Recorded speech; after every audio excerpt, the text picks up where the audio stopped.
Olá, internauta, militante e amigo do MPLA, sejam todos bem-vindos a mais uma edição do nosso MPod. Muito obrigada por estar aí desse lado. É sempre um gosto ter-te aí a acompanhar-nos e nós pedimos que curta, comente, partilhe bastante, diga-nos quem vocês gostariam de ver aqui na próxima edição do MPod, quem vocês querem ver aqui a destapar as cubas da sua vida, a contar as coisas além da política, fora os discursos, né? E hoje a pessoa que nós vamos receber aqui, nós queremos mesmo conhecer além da política. É uma mulher multifacetada, com uma trajetória inspiradora, disciplinada, determinada. Deputada da Assembleia Nacional, pelo MPLA, fora política, é atleta há 25 anos. Atleta que já conquistou títulos nacionais e internacionais e é campeã mundial de Jiu-Jitsu em 2021. Acho que vocês já devem estar assim a desconfiar quem é a nossa convidada. Quem é? Falou! Camarada Elisandra Gurgel Açúcar acertou. Seja muito bem-vinda ao nosso MPod, Elisandra. Obrigada, Aria. É um prazer muito grande estar aqui. Para nós também é um prazer ter aqui a deputada do momento, a representante da juventude. Camarada Elisandra, como é que define a sua trajetória? Eu ainda nem mencionei tudo o que a camarada Elisandra é, o que já conquistou, e hoje nós queremos obviamente ouvir aqui na primeira pessoa, mas em uma só palavra, como é que define a sua trajetória? Determinação. Se pedir uma só palavra, determinação, porque começa já desde tenra idade o facto de eu ter de abandonar a minha terra natal, ou a cidade onde nasci. A minha família abandonou Cuitubié por causa da guerra, e nós chegamos a Luanda na condição de deslocados de guerra. E lembro-me que durante alguns meses, antes da minha mãe conseguir um espaço para vivermos, nós vivíamos em casa da única tia, a única irmã dela, que tinha casa em Luanda, porque todos nós estávamos no Bié, então éramos mais de 30 pessoas na mesma casa, até cada um ir criando condições em Luanda para sair da casa daquela tia. É assim que nós começamos. Perdemos tudo por 2 vezes, na Guerra de 76 e na Guerra de 92. Então venho de uma família de resiliência e de determinação para superar obstáculos e conquistar os objetivos, os seus sonhos. Nesse momento eu acredito que se calhar ouve ou já ouviu pessoas dizerem é privilegiada, ela conquistou tudo com facilidade. Olhando para o seu passado, que resposta tem a dar a esse tipo de interpretações que as pessoas fazem? É tudo o contrário. Eu digo sempre aos jovens, quando converso com eles, porque eu lidero os jovens desde os 16 anos, comecei na igreja e até hoje eu cuido de alguns jovens, mesmo com pouco tempo, muitas vezes tenho essa responsabilidade. Há jovens que ligam para mim a tirar dúvidas, que estão a empreender, eu dou conselhos, dou sugestões, tento passar a minha experiência. Eu digo sempre a eles que tudo que eu conquistei foi com muito sacrifício, foi sempre com muita luta, e tem vezes que eu cheguei a dizer, por que as coisas para mim são tão difíceis? Só que, por que as pessoas poderão confundir? Porque vem a nossa alegria, vem a nossa predisposição para o trabalho, a nossa crença em dias melhores, o nosso positivismo, e pensam que tudo conosco é belo, é fácil, e é o contrário. O facto de nós acreditarmos no país, acreditarmos que é possível, não significa que tivemos facilidades ao longo da vida. Exatamente, passou por dificuldades. Quais são aquelas situações que já passou que seria interessante que nós, a juventude, soubéssemos? Primeiro, eu tenho que dizer que tenho uma grande mãe. A minha mãe fez tudo para que eu não tivesse necessidades básicas. A minha mãe lutou muito, porque eu sou órfã de pai. Quando meu pai morreu, eu tinha 3 anos. E a minha mãe também é órfã de pai. E quando o pai dela morreu, ela tinha 7 anos. Eu vou corrigir, quando foram assassinados. Porque o meu avô foi assassinado em 76, não digo morreu porque não foi em contexto de campo de batalha, ele foi mesmo assassinado já agora covardemente, Por quem? Sabes? a força rebelde na altura. Foi assassinado com vários camaradas na comarca do Bié em 76 e foi brutalmente assassinado. Porquê? Porque o MPLA estava a tomar o Bié de volta, então eles tinham que matar os presos políticos que eles tinham na comarca, mas não podiam disparar, porque senão as tropas estavam a entrar, haveriam de ouvir os tiros. Então eles mataram os presos à pancada, extrema violência, e depois esquartejaram os corpos e enterraram em vala comum. Ou seja, nós até hoje não conseguimos dar um enterro condigno ao meu avô, o pai da minha mãe, o senhor Moisés Pio do Amaral Gurgel, que foi condecorado já agora na classe de independência. Isso veio trazer alguma paz à família, houve choro, houve alegria. Então, a minha mãe já era órfã de pai e teve que criar uma órfã. Eu também. Sim, e tudo muito cedo. Então, isso é algo que ainda lhe afeta muito, ou já lida com alguma naturalidade? Ariete, eu vou dizer algo muito sério. Quando eu era mais nova, sentia menos. Eu não sei o que é que se passa, se é por causa da vida política, mas hoje em dia que sou adulta, eu sinto mais a falta do meu pai. Eu queria ter meu pai aqui. Se o seu pai estivesse aqui, o que é que acha que seria diferente? Acho que cuidado, né? Ter um pai é diferente. É diferente. Como é que se chamava o seu pai? Alberto. Tem alguma memória do seu pai? Nenhuma. 3 fotografias. Como é que era? Era alto, baixo, bonito? Era grande. Quando eu quero provocar minha mãe diz: "Oh filha, estás muito bonita." Eu digo: "Olha, graças ao meu pai", para provocar a minha mãe, né? Era grande, atleta. Nós somos muito parecidos em termos de personalidade, aquilo que as pessoas dizem, né? Caráter vincado, muito corajoso. Então, eu revejo-me muito no meu pai. Essas lágrimas que está a derramar, o que é que elas significam? Eu não contava, né? Não sei se vocês vão cortar essa parte ou se vão passar não vamos isso, cortar, né? Porque é a primeira vez que isso me ocorre, talvez por ter perguntado como perguntou. Falou do seu pai agora. Eu vou tentar... explicou também que o seu avô faleceu, foi assassinado pela forma que contou. E este trecho foi utilizado também no seu discurso, na Assembleia. Foi utilizado. Qual é a relação que tem algum impacto emocional que lhe traz quando vê essas questões de arruaça, de agressão, e depois se recorda do que aconteceu com o seu avô? Há algum tipo de relação? Eu cresci numa família muito afetada pela guerra, como eu disse, né? Minha família por 2 vezes perdeu tudo. E era uma família com muitas posses. Né? Perder tudo com muitas posses é difícil até de reconstruir a vida. Então, pela primeira vez, eu vi a minha mãe, os irmãos, a família que já tinha sido muito afetada pela guerra, pela primeira vez, depois de 92, sentirem-se inseguros com aquela questão da arruaça, do vandalismo, né? E das ameaças que as pessoas faziam, que iam invadir as casas. Então aquilo mexeu muito comigo porque eu consegui ver que muita gente não tem responsabilidade em relação àquilo que eu disse que é o nosso bem maior, que é a preservação da paz. Né? Então eu acho que podemos ter as nossas diferenças, podemos ter dificuldades, desafios, mas a paz deve ser olhado como algo sagrado, intocável. Intocável. E há quem diga, não, mas não há paz social. Ok, mas algumas pessoas, para desconstruírem esse discurso, dizem que não há paz social. Bem, eu não quero entrar nesta justificação, mas eu vou direto à resposta. Mas com guerra não há nada. Né? Não se promove nada. Aliás, se nós olharmos para os 50 anos da nossa independência, 27 anos foram de guerra. De guerra. E todos os angolanos hoje sofrem indiretamente os danos da guerra. O nosso país não está mais desenvolvido, não está como como nós sonhamos, como tem o seu potencial para estar em termos de recursos.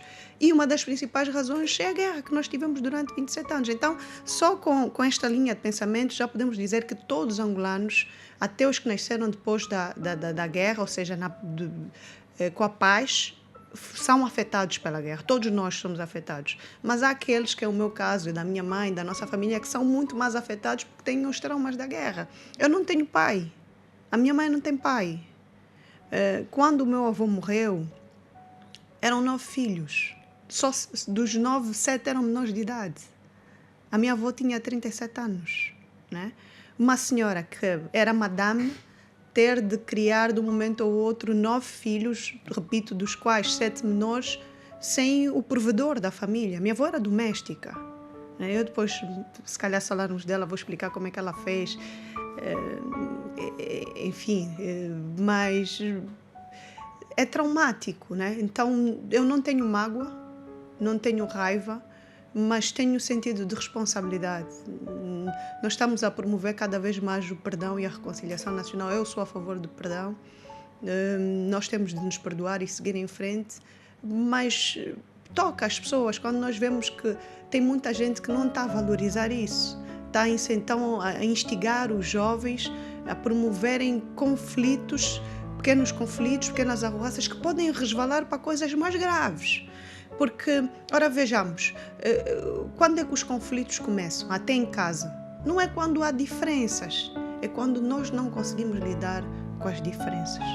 Então, se estamos a promover esse lidar com as diferenças, eu acho que tem que haver mais sentido de responsabilidade por parte de algumas pessoas que sabem o que estão a fazer. Exatamente. Vamos aqui avançar então. Foi um momento muito bonito. A camarada Elisandra falou aqui do seu lado mais íntimo, né? Que sente a falta do seu pai, gostaria de ter o seu pai consigo.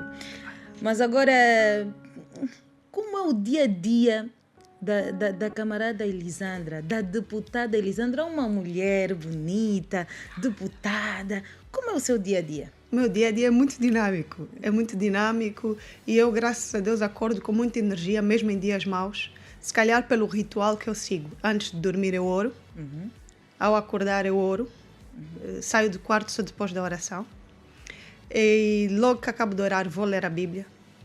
Depois de ler a Bíblia eu treino, faço um treininho básico. Aquilo é o que? Yoga, né? Yoga, alongamentos, exercícios localizados.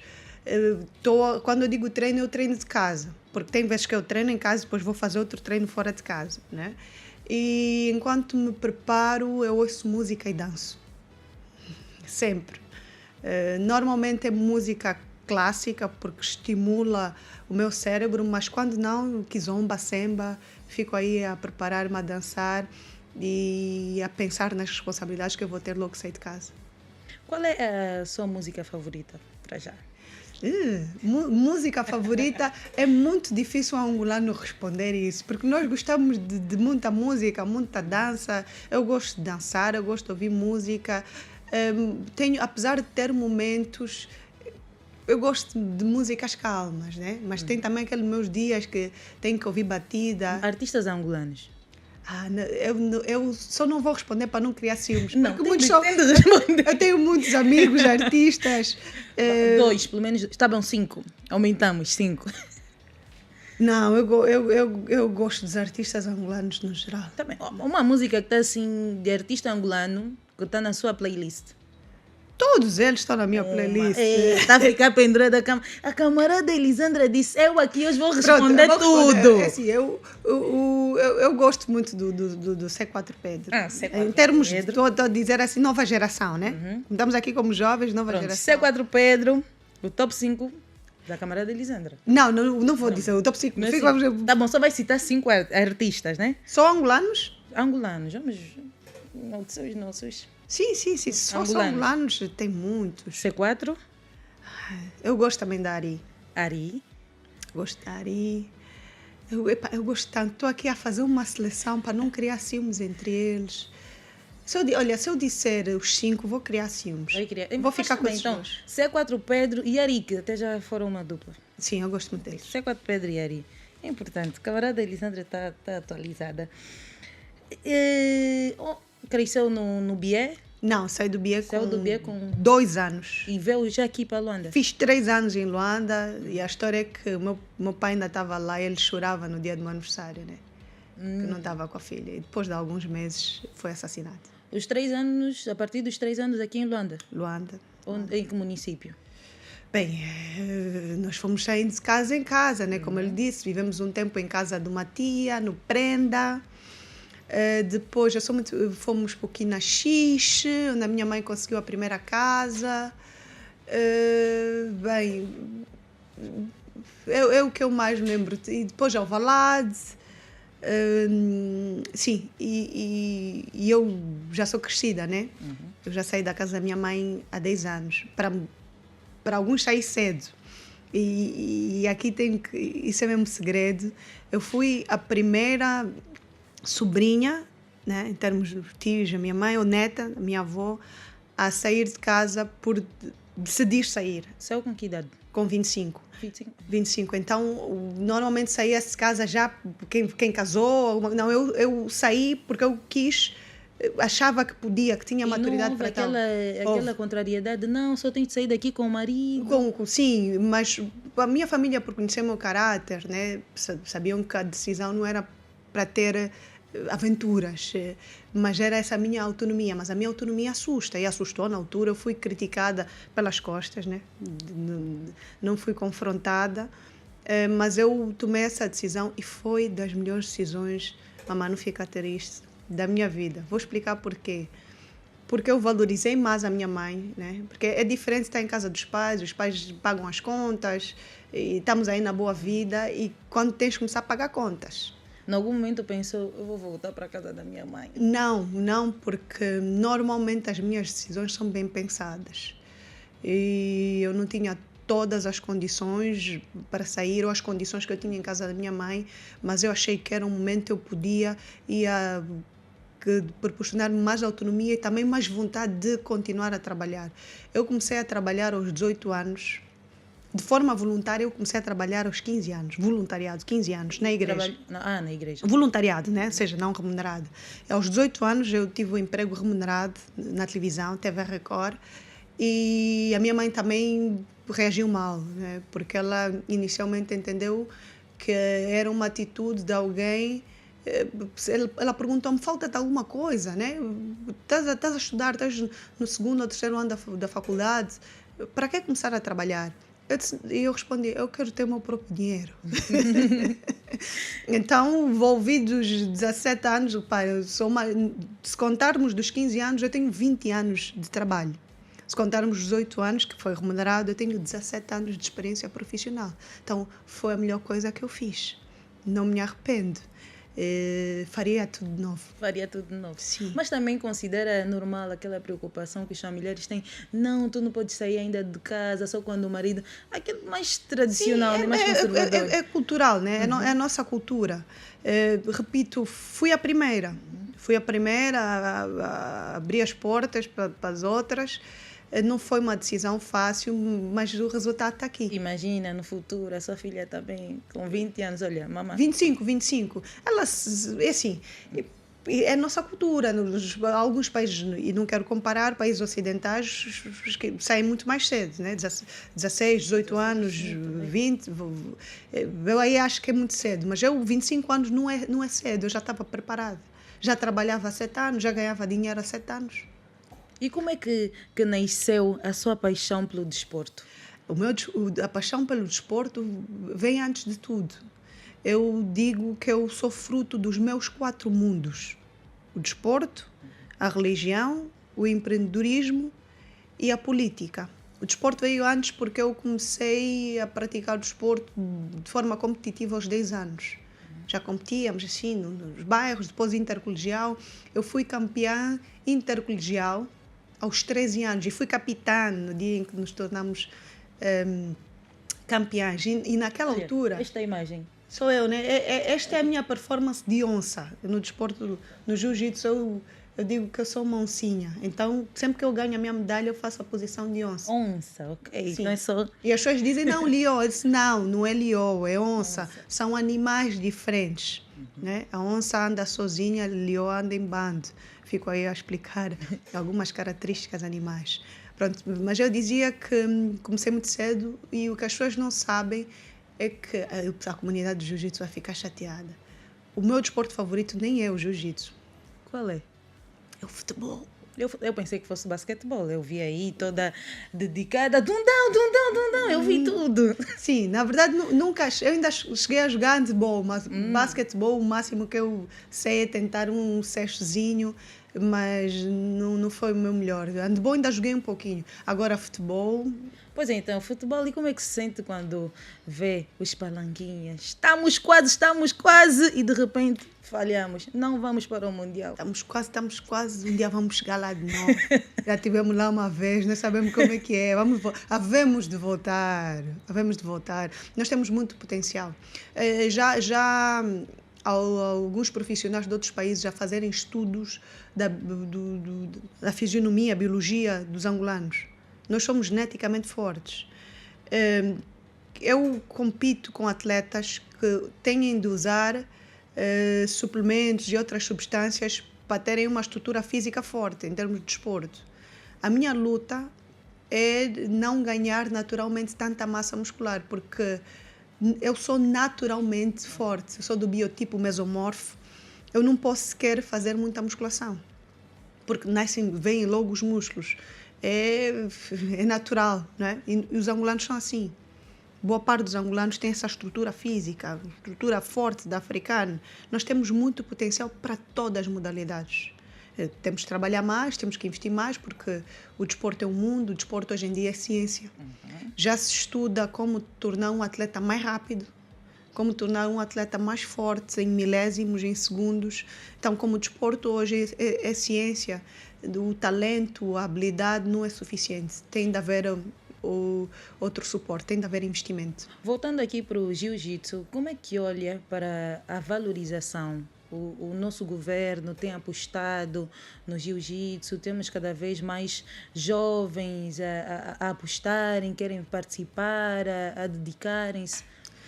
Eu defendo que o desporto em Angola tem de ser negócio, como nós vemos em outras realidades. A Federação Internacional de Jiu-Jitsu é privada, não é estatal. Por que eu defendo isso? Quem tem que passar a ser um ativo e não só um passivo? Porque nós nunca vamos ter orçamento suficiente para tantos atletas. O jiu-jitsu é uma das várias artes marciais que os angolanos praticam. E nós, dentro do jiu-jitsu, competidores, somos muitos. Não é? Eu sempre competi com custos próprios. Sempre financiei as minhas competições, mas há jovens que não trabalham, não conseguem, precisam de apoio. Eu vejo jovens a pedirem ajuda. Eu própria já ajudei muitos meus colegas a pagar passagem, ajudar para poderem competir. O executivo tem a sua participação, mas nós temos de ser sinceros, não há orçamento para todos. Dizer que um dia haverá é pura utopia, porque nós somos muitos e onde o desporto é muito desenvolvido, é privado, é negócio, é claro, tem que haver incentivos do executivo. Nós temos que criar condições para que o desporto seja praticado cada vez mais. Eu estava a mencionar que eu fui campeã intercolegial de futebol aos 13 anos. Naquela altura, o desporto escolar era muito sério. Parecia competição de nível federado. E nós vemos isso a voltar agora. Temos um relativamente novo ministro, que como é quadro, conhece bem aquele ministério, está a trazer de volta esta cultura que nós tínhamos desde a escola, desde o colégio, já praticar desporto como se fosse federado. E claro, temos de ter mais quadras desportivas nos bairros, tem de haver sempre mais incentivos, mas temos que aqui associar a parte que é a responsabilidade do executivo, do governo, e a parte que tem que entrar o privado. Nós temos que abrir portas para o privado entrar e transformarmos o desporto em negócio, como vemos nos outros países. Em negócio por quê? Porque o desporto tem a capacidade de dar retorno muito rápido. Vamos pegar aqui um exemplo.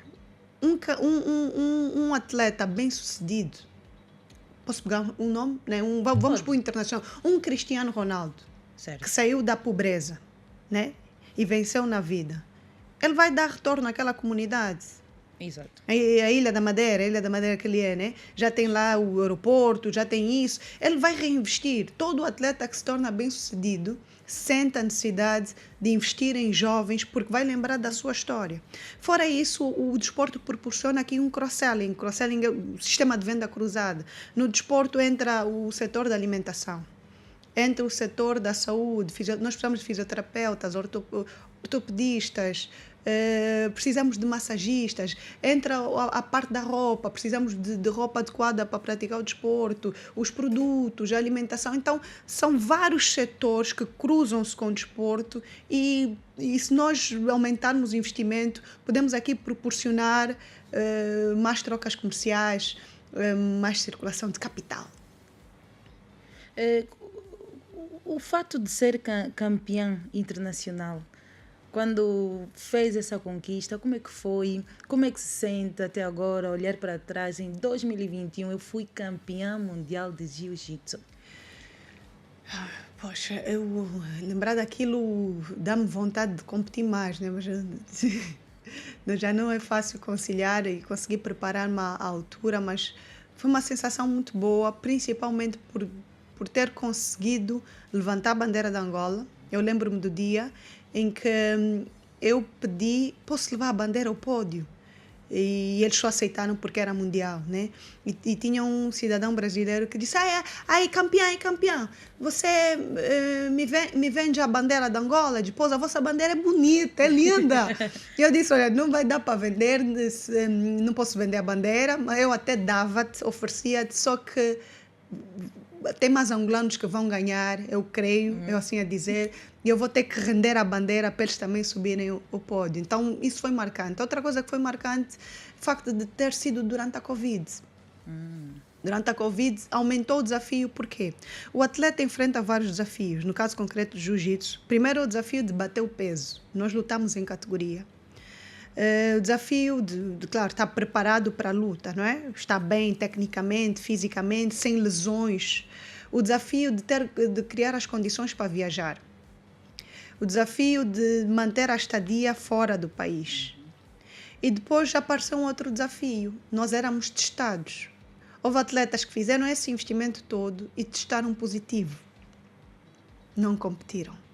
Imagina a dor daquela atleta. Então, tornou ainda o processo mais desafiante.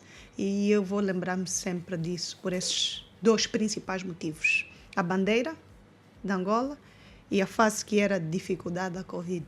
Os jovens vão ter com a camarada o açúcar e perguntam qual é o segredo, eu também quero chegar ali, eu também estou a lutar, às vezes vêm e pedem algum conselho, como é que eu posso fazer, tem alguma competição, até pedir ajuda mesmo monetária para alguma viagem, para participar de alguma competição, pedem? Pedem ajuda, pedem conselhos, e o conselho, eu sempre aviso, temos que pagar o preço. Eu procuro ser disciplinada, mas disciplinada ao extremo. Eu cuido de mim enquanto atleta como uma bebê. Eu tenho hora de comer, tenho hora de dormir, não perco noites, não tenho vícios, graças a Deus. São bebidas alcoólicas? Eu brindo, mas faz-me sempre mal, porque quando a pessoa não bebe, né, e tenta beber, pode criar uma intolerância. Eu sou capaz de brindar, mas beber no meu dia a dia, não, faz-me mal. E nesse momento eu já estou há muito tempo sem provar álcool. Mas sou capaz de brindar, né? Se um dia podem me apanhar aí a brindar, vamos brindar. E no meio disso tudo, como é que entra o MPLA na vida da açúcar? Eu sou do MPLA desde o ventre da minha mãe. A minha mãe fez campanha grávida, né? E o primeiro trabalho da minha mãe, aos 16 anos, foi como membro do secretariado provincial da JMPLA no Bié. E ela e os irmãos, que nos comícios, ela vem da OPA, que liam. A família Pio do Amaral Gurgel é uma família de nacionalistas, então o histórico deles no MPLA é inquestionável. Claramente que por causa dos traumas que eu expliquei no início, depois de algum tempo a minha família afastou-se da vida mais ativa na política, né? Cargos políticos. Os traumas afetam. Então eu sou da geração que voltou, né, a trazer o nome da família, no caso Pio do Amaral Gurgel, como àqueles que são MPLA, não é? E eu tive a oportunidade de entrar para o Secretariado Nacional. Na altura, quem sugeriu o meu CV ao camarada Crispiniano dos Santos foi o nosso secretário-geral, Paulo Pombolo. E eu agora tenho de reconhecer a sua capacidade de ser um olheiro de quadros da JMPLA. O camarada Paulo Pombolo vê um jovem, ele tem essa capacidade, e consegue aqui fazer um enquadramento e olhar para o jovem, para o futuro. Então, ele teve conhecimento do meu histórico como líder na igreja, líder de destaque, e uma igreja que não dá muito espaço às mulheres, não é? E eu destacava-me perante os homens. Eu ganhava, nós chamamos gincanas. Gincanas eram concursos periódicos que nós tínhamos entre tribos, não? São subgrupos, e eu ganhava sempre, e todos os líderes eram homens, eu era a única mulher. Então ele teve acesso a esse meu histórico como líder na igreja, o meu histórico no desporto, o histórico também da família, o MPLA. Eu já era militante e sugeriu o meu CV, o camarada Crispiniano dos Santos. Então, quando eu entro para o Secretariado Nacional, já tinha experiência como militante, mas o Secretariado Nacional foi a maior experiência política que eu tive até agora. Eu digo sempre que eu aprendi em 5 anos no Secretariado Nacional da JMPLA, eu não aprenderia em universidade alguma do mundo sobre política e relações humanas. Obrigada, JMPLA. E atualmente, como é que olha para a JMPLA? Estamos a seguir o bom caminho? Precisamos de nos dedicar mais, nos empenhar mais? Já temos bons quadros prontos para subirem? Qual é a análise que faz para a JMPLA? Eu fui secretária para a política de quadros, né? Então, já está pronto para apontar. Mas responder a isso também é autocriticar ou autoelogiar o meu trabalho, né? Porque os quadros que aí estão ainda são fruto do Secretariado Nacional anterior. Mas pronto. O que é que eu posso responder sobre a JMPLA? E não só o MPLA. As organizações todas as organizações têm o seu ciclo de vida. E organizações com tanta longevidade, o MPLA aproximando faz 70 anos, né? Certo. A JMPLA são 63 este ano. Organizações com tanta longevidade sempre passam pelos 4 ciclos de vida que eu passo a mencionar. Primeiro é a criação, depois o crescimento, seguir maturidade e, por fim, o declínio. As organizações estão constantemente a passar por essas 4 fases do ciclo de vida. O que é que faz com que uma organização que foi criada, que já cresceu, tornou-se madura e chega ao declínio, não morra por completo? É a capacidade de se reinventar. E o MPLA e as suas organizações sociais, a OMA, a JMPLA, tem uma capacidade incrível de se reinventarem. E essa reinvenção tem de ser sempre ajustada ao momento em que vivemos. Nós nunca vivemos, enquanto nação com 50 anos, tirando o período da guerra, momentos tão desafiantes, como agora, muitos jovens, muita população, todas as necessidades nesse momento são urgentes, né? Prioridade, é muito difícil definirmos às vezes prioridades porque precisamos de tudo, porque nós estamos a crescer muito e a globalização e todo mundo tem acesso à informação diferente de outros tempos, né? A aculturação é outro problema, muitas culturas misturadas com a nossa, às vezes fugimos um pouquinho daquilo que são os nossos valores culturais, nós fomos educados. Até quem diga que a minha geração é uma das últimas, em termos gerais, não só de Angola, é das últimas boas. As novas gerações estão a vir muito diferentes, né? Então nós temos desafios aqui muito grandes, então temos que continuar a trabalhar para nos reinventarmos sempre por causa daquilo que é a nossa longevidade. Atualmente eu sei que trabalha muito com a juventude. E quais são os maiores desafios que encontra quando vê a juventude, um grupo de jovens, até o posicionamento nas redes sociais? O que é que mais lhe preocupa na juventude atual? O que eu disse há pouco tempo, né? As gerações estão diferentes. A minha geração não era tão imediatista. Nós sabíamos que havia um preço a pagar, tínhamos mais paciência. A minha geração sabia precisamente qual é o foco: estudar, trabalhar, a lidarmos com os mais velhos era diferente. né? Era uma educação diferente. Nós crescemos muito, muito rápido e algumas coisas não foram ajustadas e precisamos de rever isso. Mas vejo que os jovens, não todos, temos muitos bons jovens, mas por causa da globalização e do efeito contágio, né? Muitos jovens têm determinados posicionamentos, não é porque eles pensaram aquilo, é porque foram influenciados. Vejo muito imediatismo e temos que trabalhar muito com a nossa juventude sobre isso. Mostrar que para conquistar é necessário trabalhar, é necessário pagar o preço, é necessário haver sacrifício e que as facilidades não duram. Harriet, eu sinto muito receio de aceitar assim coisas gratuitas. Por quê?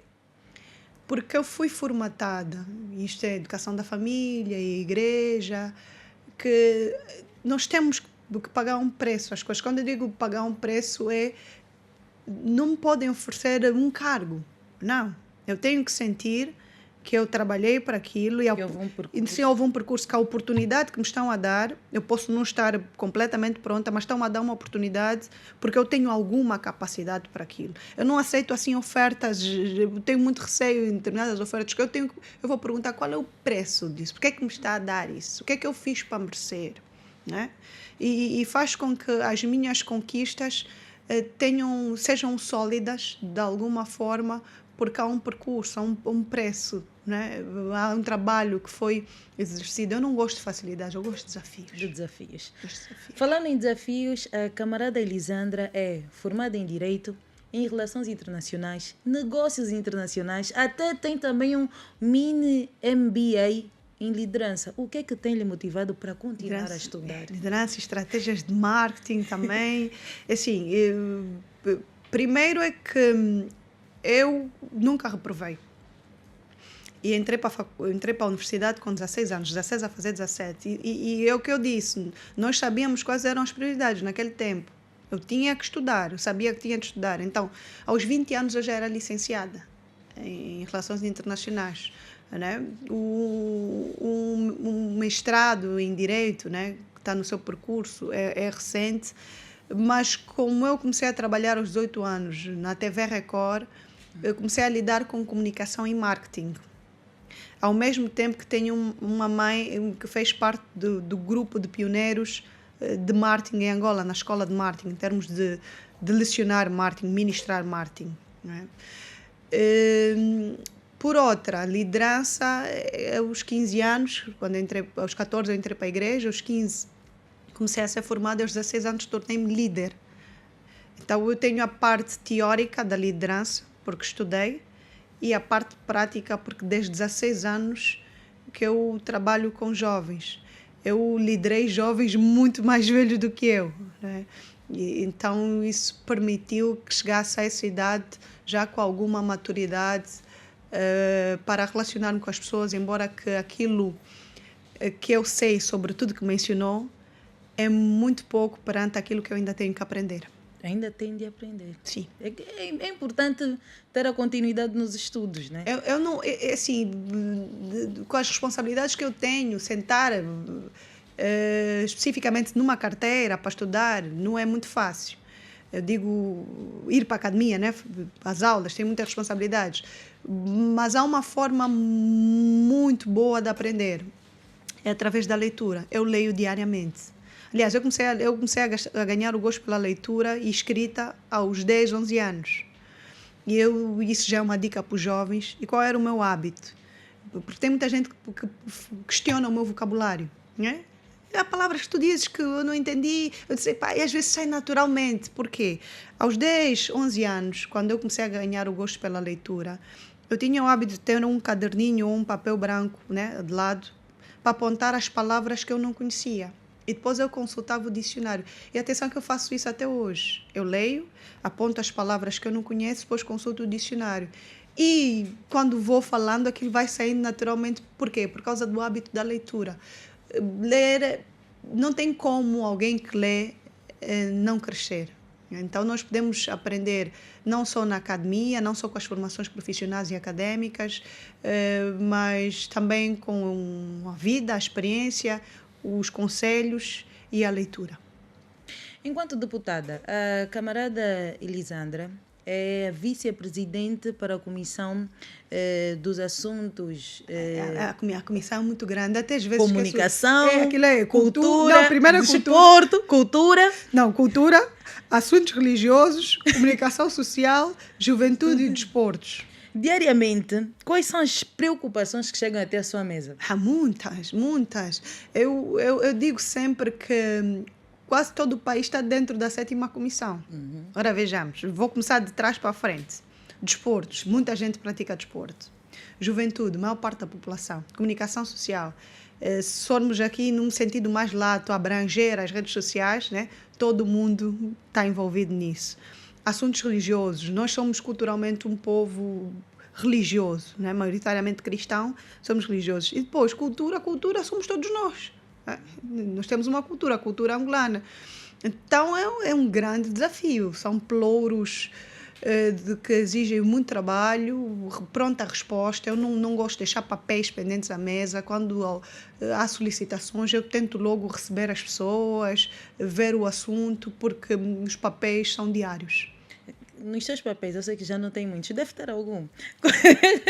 Qual é o assunto assim que está ainda na sua cabeça para eu tenho de resolver essa situação, isso me preocupa? Ou algum assim frequente que vem mais dizer, olha, eu tenho de resolver esse tipo de situações, não deve acontecer mais? A minha prioridade diária são os assuntos dos jovens, não é?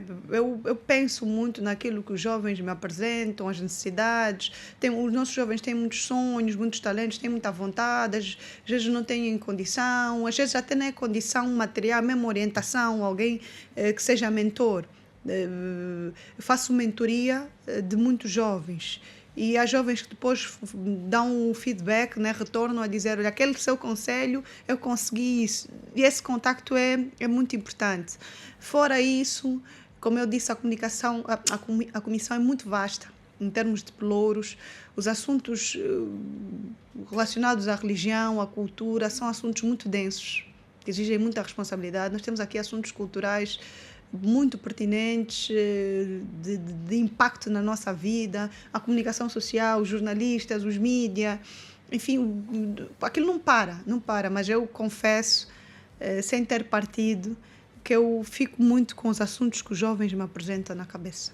E falando em jovens, pelo seu posicionamento, quer seja na TV, nas redes sociais e até no Parlamento, muitos jovens se sentem representados, identificam-se com as suas abordagens, mas também nós temos aqueles que dizem, não, tu não me representas, não me sinto identificado com o que tu dizes. Então, como é que lida com essa percepção, com esse posicionamento por parte de alguns jovens? Nós temos que começar a abordar mais as questões das diferenças. Não é? Há muito preconceito no nosso país, isso pode estar relacionado à nossa história. Muitas vezes nós somos avaliados pelo nosso aspecto físico, ou a bandeira que defendemos, ou uma opção. Por isso é que, na minha última intervenção, eu fiz questão de dizer que apesar de haver diferenças ou de raça, cor da pele, religião, partido político, grau de escolaridade, etnia, até região onde nascemos, eu represento sim, porque há uma coisa que nos une, somos todos angolanos. Então eu sinto-me representante dos jovens, não com exclusividade, todos nós deputados representamos os angolanos, mas como eu sou jovem, vice-presidente da Comissão da Juventude, estou com jovens, sou angolana, eu sinto-me sim representante dos jovens. E até para aqueles que não sentem que eu sou, vou continuar a representar e a lutar pela causa dos nossos jovens. E ainda para aqueles que dizem, os deputados do MPLA, têm aquela dúvida se os deputados do MPLA estão realmente preocupados com as necessidades do povo ou se estão focados a seguir aquilo que são as diretrizes do partido? Sim, os deputados pertencem aos seus partidos políticos, né? Nós estamos filiados a um partido político. Cada partido político tem a sua doutrina, tem a sua ideologia, a sua linha de orientação, mas nós somos, de acordo com a Constituição, dignos representantes do povo. E há coisas que nós temos de começar mesmo a falar. Uma das coisas que me surpreendeu quando entrei para o Parlamento é que eu via, antes de ser deputada, que os deputados não trabalham, ou trabalham um pouco. Epá, eu, nesse momento, e vou ter mesmo que dar esse testemunho, eu estou com uma lesão, só não vou dizer o local, em razão das horas seguidas e dos dias seguidos e semanas seguidas que nós ficamos a discutir o pacote legislativo eleitoral. Como atleta, eu não posso estar muito tempo sentada. Então, só estou a dar um exemplo que é concreto, que eu posso dar o meu testemunho, né? Eu lesionei-me de ficar tanto tempo sentada a discutir. O impacto que o nosso trabalho tem para a nossa saúde física e muitas vezes psicoemocional é muito grande.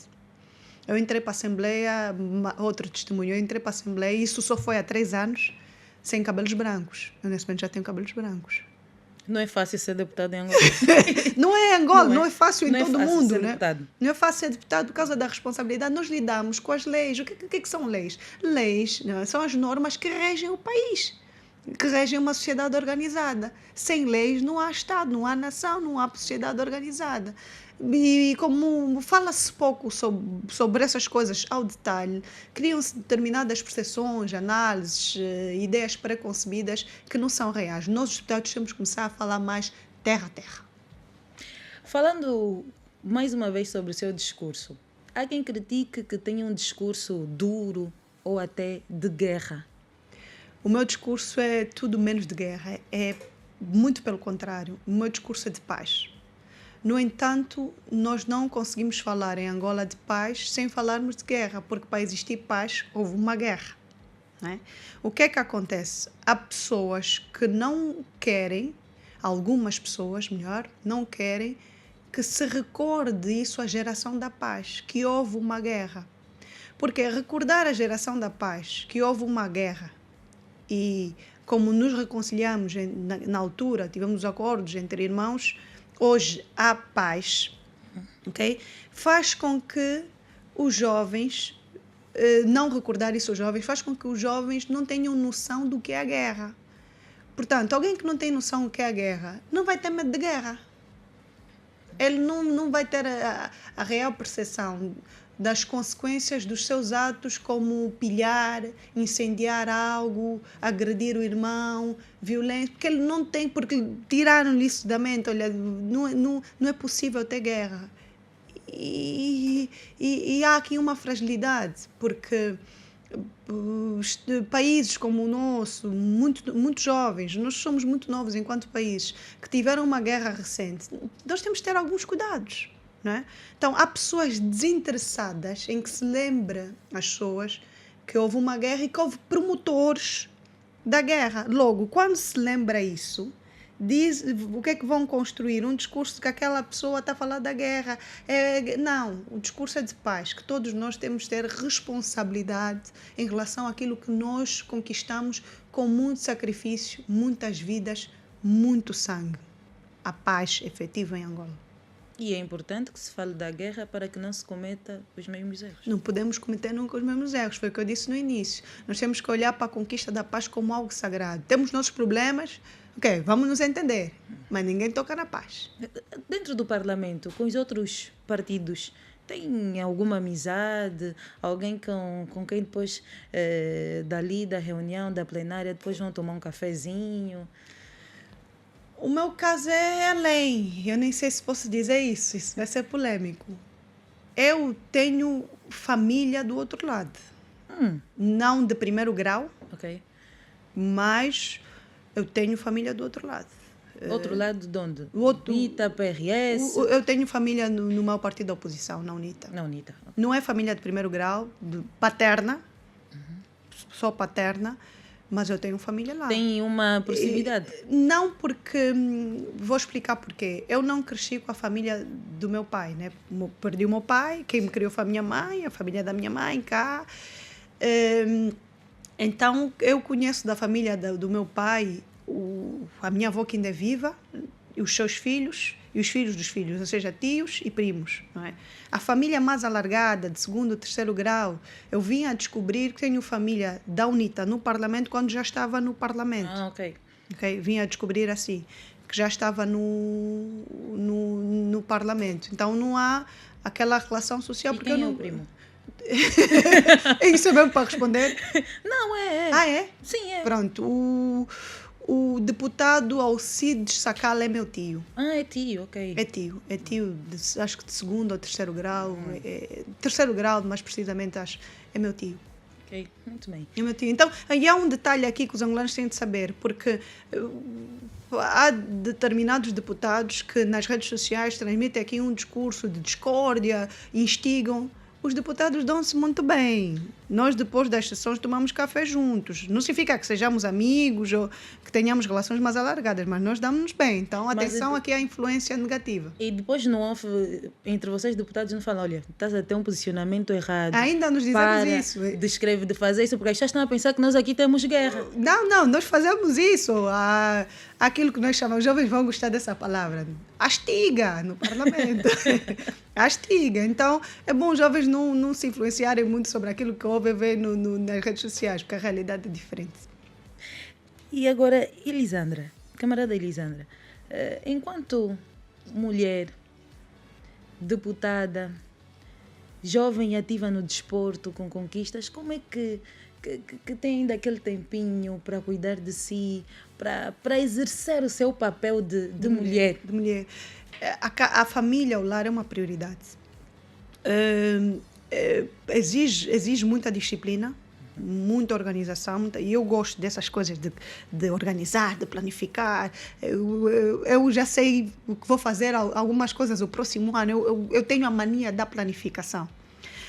Então tenho as coisinhas bem direitinhas, horários, dias, tenho agenda no telefone, tenho agenda física. Eu gosto da agenda física porque quando nós escrevemos, nós registramos manualmente, nós registramos mais facilmente aquilo que nós escrevemos. Então, só uma dica: desenvolver, como eu disse, hábitos de leitura e de escrita é muito importante, jovens. Então, eu procuro ter as coisas organizadas e priorizar. A minha família é prioridade. Okay? E as pessoas olham para mim com as várias responsabilidades que eu tenho, e há quem diga: tu sabes cozinhar? Eu cozinho desde os 13 anos, eu cozinho, eu faço tudo, eu sou mesmo dona de casa, e ainda consigo tempo para cuidar de mim, que é uma coisa que eu não abro mão. Eu gosto de cuidar de mim. Eu não sou de exageros, mas não deixo esse lado desleixado, não. E sendo mulher na política, tem enfrentado algum tipo de desafio? Simplesmente por ser mulher? Primeiro, eu tenho de falar, isso é desabafo. O meu aspecto físico chega a ser desvantagem na política. Porque muita gente pensa que o meu aspecto físico é o meu principal ativo, o meu melhor atributo. As pessoas até saberem das minhas habilidades, dos meus talentos, levam tempo porque focam-se no meu aspecto físico. Sem contar que mulheres com o meu aspecto físico, e isso é um tema polêmico. O que tem aspecto físico? Não consigo. Jovem, né? Sobretudo jovem, que gosta de se cuidar, né? Que gosta de estar bem apresentada. Muitas vezes nós somos discriminadas, né? Porque somos associadas a outras coisas, né? E estamos onde estamos não por causa do aspecto físico, mas porque temos capacidade para estar, temos algum talento, alguma habilidade, conseguimos fazer alguma coisa, e temos sobretudo o percurso e vontade de aprender também. Exatamente. Que legado é que a camarada Elisandra gostaria de deixar para as próximas gerações, para aqueles todos que a acompanham, que a veem como alguma inspiração? Um legado de que liderar é servir. Liderar é servir, e quem serve cuida, quem serve respeita, mas também quem serve disciplina, orienta. Não é? Eu acho que esse é o legado que eu gostaria de deixar. O que é que a camarada Elisandra sonha para Angola daqui a 10 anos? Eu sonho, daqui a 10 anos, uma Angola que se dispa das diferenças, dos complexos, dos preconceitos, das mágoas, das invejas, e que se una completamente para transformar o seu potencial em potência. Nós temos tudo para ser uma potência, não só a nível continental, que até já somos, mas a nível mundial. Okay. Uma questão que não se quer calar, e acabei de me recordar, depois do debate na TV Zimbo, há quem diga que massacrou. Qual debate? Na TV Zimbo! TV Zimbo! Antes do discurso da nação. Mas houve algum massacre? Não é só no jiu-jitsu, afinal. Pois, eu normalmente luto com profissionais como eu e no tatame, né? Não luto fora, já agora, não luto fora de tatame. Sim. Não tenho casos de luta fora de tatame.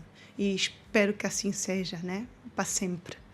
Eu espero que tenha essa bênção na vida de nunca ter de precisar de usar das minhas técnicas, das minhas artes fora do tatame. O que é que perguntou mesmo já? Um massacre! É um massacre. Os jovens descrevem o posicionamento que a Câmara do Açúcar teve durante aquele debate na firme defesa do presidente João Lourenço, do partido, como um massacre.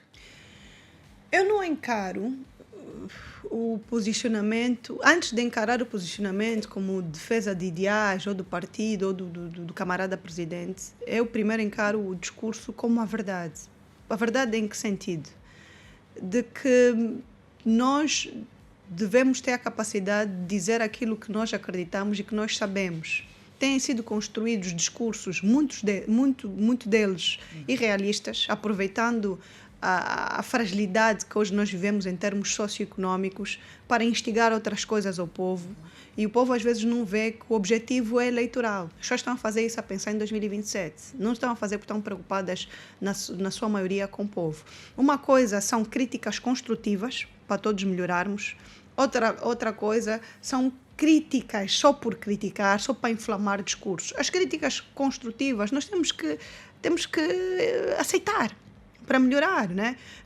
Houve aí um posicionamento, isso tem que falar, em que se dizia que não há água. Não, espera aí. Não há água potável para todos. Concordo. Agora dizer em Angola não há água é um discurso diferente.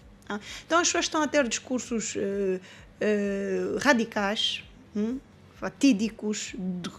Não é bem assim. Temos desafios. Temos dificuldades, a situação não está fácil para ninguém, mas nós estamos a trabalhar, estamos a lutar e, sobretudo, a investir em projetos infraestruturantes que promovam, foi aquilo que eu disse, a soberania económica, a sustentabilidade económica. Ou seja, nós estamos a trabalhar não só para resolver os problemas de hoje, não só para as gerações de hoje, mas para as gerações futuras. Então, eu encaro o meu posicionamento como a verdade, que é aquilo que eu acredito, e não foi um posicionamento de defesa. Né? Nós não podemos pensar que o que as outras pessoas dizem de mal é o que está correto. Há uma outra parte. E já agora, nós em Pelá temos que começar a falar mais, a dizer as coisas como elas realmente são, porque estão-se a construir discursos inflamados para instigar o ódio. Isso não significa dizer que não hajam desafios. Repito, todos nós somos angolanos, todos nós sabemos quais são as condições atuais do país. Mas agora, entrarmos no desespero e num discurso de ódio é perigoso e resvala para aquilo que nós vimos em julho e não pode voltar a acontecer. Os episódios de julho não podem se repetir. Exato. Camarada Elisandra, já estamos prestes a terminar. Já? Mas ainda tem algumas perguntas triunfais, ainda temos jogos por fazer. Uau. Para si, o que é ser do MPLA? Ser do MPLA, partido histórico. Responder essa pergunta para mim é difícil, como eu lhe disse, eu nasci do MPLA, né? Do ventre da minha mãe. Mas ser do MPLA hoje em dia é muita responsabilidade, né? Porque nós temos aqui um legado dos mais velhos que nós temos que levar adiante, Graças a Deus, muitos mais velhos ainda estão conosco. Para mim, é um privilégio ter colegas na Assembleia Nacional, vou assim chamá-los. Difícil chamar os mais velhos de colegas. Que antes de ser deputada, nós olhávamos e sempre admiramos. É um grande privilégio. Então, para nós, os jovens, ser do MPLA nesse momento é a responsabilidade, significa ter a responsabilidade de assumir este legado e dignificar aquilo que os mais velhos construíram, não só pelo partido, mas principalmente pelo país. Muito bem. Então, essa está a ser a nossa conversa com a nossa deputada e camarada Elisandra Gurgel Wassuca. Esse nome Gurgel não pode ser esquecido, né? Por causa da família da mãe. Minha mãe é ciumenta, né? A família Pio da Amaral Gurgel, nacionalistas, e quando só se menciona o Wassuca, minha mãe... Então, eu faço sempre questão de pedir, por favor, mencionem também o Gurgel. Por favor. E agora, vamos à rubrica Sim ou Não com a camarada Elisandra Wassuca.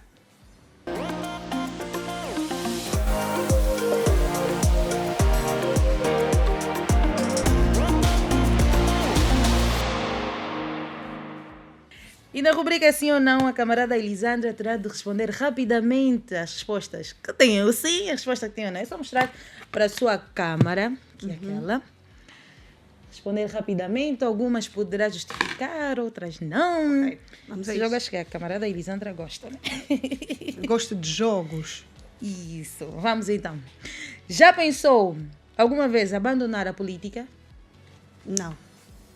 Mas durante a minha recruta, eu digo recruta porque foi onde aprendi mais no Secretariado Nacional, por um ou dois momentos pensei em sair do Secretariado Nacional. Estava difícil, mas graças a Deus não saí. Estava difícil gerir os jovens? O que é que tornou mais difícil? A complexidade, né? Era muita coisa e também o enquadramento, o reajustamento da minha vida, ter de abrir mão de sonhos para estar no Secretariado Nacional. Eu estava em formações, eu competia e há muita coisa que eu tive de abrir mão para corresponder às funções de secretária para a política de quadros do Comitê Nacional da JMPLA. A política é mais dura que o jiu-jitsu? Sim. Sim, absolutamente. Sim. Prefere então apanhar? Ir apanhar fisicamente do que mentalmente. Já foi subestimada por outras mulheres? Sim, sempre. Sempre. O que é que as mulheres mais dizem? Existe uma rivalidade, acho que do nada sempre vem uma rivalidade feminina. É a natureza feminina, né? Nós, por mais que por causa da modernidade as pessoas tentem não vamos colocar homem e mulher não são a mesma coisa. Nós temos naturezas diferentes, não é só fisiológica, não é só a questão da fisionomia que é diferente. Nós temos mesmo uma natureza diferente. Porque, só um exemplo, nós mulheres quando entramos para um ambiente, uma festa, nós nem sequer olhamos primeiro para os homens, nós olhamos primeiro para as outras mulheres. A saia dela, o sapato dela. Diz-se avaliar a concorrência, né? Okay. Mas isso não é intencional, é a nossa natureza, né? Porque o que é natural na mulher é ela ser estimada, ela ser apreciada. Por quem? Pelos homens, não é? Essa é a nossa natureza. Nós fomos educadas que, ok, vais estudar, vais trabalhar, eventualmente, depois vais ter o teu marido. Né? Nós estamos formatados para isso. Daí surgirem algumas rivalidades que muitas vezes não são intencionais, é mesmo isto da natureza feminina, outras vezes são. Mas já tenho sido subestimada, até que me conhecem, como falei sobre o meu aspecto físico. Né? As pessoas olham para mim e pensam que sou um rostinho jovem e não tem mais nada aí. É importante que nós mulheres nos apoiemos cada vez mais. Sim, é importante que nós tenhamos aqui um espírito de cooperação, de ajuda às outras mulheres e, sobretudo, ficarmos felizes com as conquistas das outras, né? Não pode ser, os homens até às vezes gostam de mencionar isso, que nós é que não nos entendemos, que nós é que não ficamos felizes com o sucesso da outra, né? Nós temos que nos apoiar porque uma mulher que cresce abre caminho para outras mulheres. Acredita que Angola está a preparar bons jovens para, num futuro, se calhar 2027, liderar o país? Sim, temos bons jovens a ser preparados, temos jovens preparados, embora que o desafio seja grande, mas, como mencionei, nós somos uma população que está a crescer muito, somos maioritariamente jovens e crianças, e é claro que sempre vai ser necessário mais em termos de quantidade e qualidade. Já teve um posicionamento que depois se arrependeu e disse: não devia ter dito isso? Na política, no parlamento? No Parlamento? Não, não. Já houve a situação de não dizer tudo que quis, como no debate sobre o vandalismo. Não sei se os jovens repararam, o meu tempo acabou. Eu até antes tinha pedido mais um minuto, mas não me foi cedido, porque era um ponto extraordinário. Os partidos políticos tinham um tempo limitado e eu só falei 5 minutos e eu precisava pelo menos de mais um minuto, que era a parte que haveríamos de prestar solidariedade a todas as vítimas. Já teve de recuar numa declaração porque gerou algum tipo de conflito dentro do partido? Eu já tive... Sim ou não? O sim ou não? Sim. Sim e não. Sim e não. Sim, que eu já tive que apagar uma publicação que eu fiz em razão de uma brincadeira que estava a acontecer com jovens, mas não porque não gravei algo a dizer diferente. Mas na altura o que é que tinha publicado nas redes sociais a falar sobre os jovens? Não, era uma brincadeira de perguntas e respostas com os jovens, e o partido não interpretou bem, os mais velhos, né? E claro, eu hoje em dia, e mesmo na altura, achei que devia ter ponderado, não foi um erro, uma palavra mais simples, ou seja, eu apaguei a publicação, mas eu não disse algo diferente sobre a publicação. Sente que a sua voz, a sua personalidade é muito ouvida pelos jovens angolanos? Se é muita, eu ainda não sei, mas que sou ouvida, sim. Eu já justifico, sim. Não estou a saber brincar, né? Jiu-jitsu é mais fácil, né? Vamos me concentrar.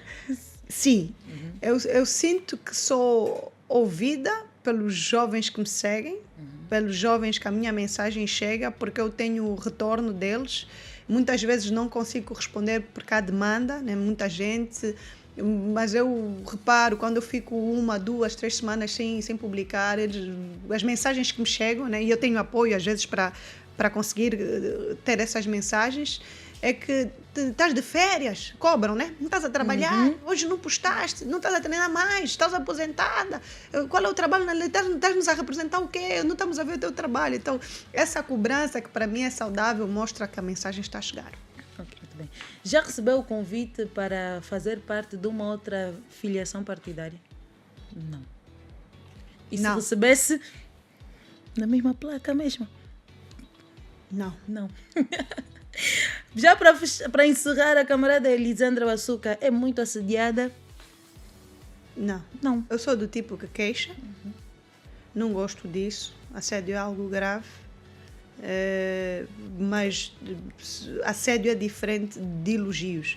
Recebo muitos elogios quando não são alargados, quando não são tendenciosos, quando não são elogios que resvalam para aquilo que é falta de pudor. Eu aceito e agradeço. Muito bem. Até aprovou no nosso jogo. Não brinquei tão bem, mas a muito próxima. Obrigada, camarada Obrigada, Elisandra, por ter aceitado o nosso convite e estar aqui no nosso M-Pod. É a nossa representante da juventude no Parlamento. Devia ter trazido aqui umas questões dos jovens para levar lá, mas não faz mal, ainda vamos entregar. Não, vamos interagir. Eu estou aqui, sou vossa serva, estou à disposição. Sempre que precisar, orientem. Que mensagem tem a deixar, já em notas de encerramento, para aqueles jovens que acompanham o seu trabalho, que acreditam que pode sim nos representar, que pode ser a voz de todos os jovens, a todos aqueles que admiram? Que mensagem tem a deixar? Jovens, se juntos trabalharmos, se juntos acreditarmos, se focarmos em construir no positivo, nós conseguimos. E esta é a altura que o país mais precisa de unidade, de trabalho, de reconciliação nacional a todos os níveis, de coesão, de amor, de respeito ao próximo. Vamos estar juntos, porque nós vamos chegar lá. Nosso país é grande e belo e Angola vai ser aquilo que todos nós sonhamos para os angolanos. Um país melhor que, com diferenças, faz as suas convergências, cresce, se desenvolve e torna-se sustentável. Muito obrigada, camarada Elisandra. Obrigada. A representante da juventude, muito obrigada por ter aceitado o nosso convite. Obrigada, sim, internauta, amigo, militante que está aí desse lado a acompanhar-nos. Curta, diga-nos o que é que achou dessa entrevista, o que é que descobriu da camarada Elisandra, quem vocês gostariam de ver aqui sentado na próxima edição do M-Pod. Partilhem bastante e até lá fique ligado ao modo Empower. Camarada Elisandra, o modo Empower.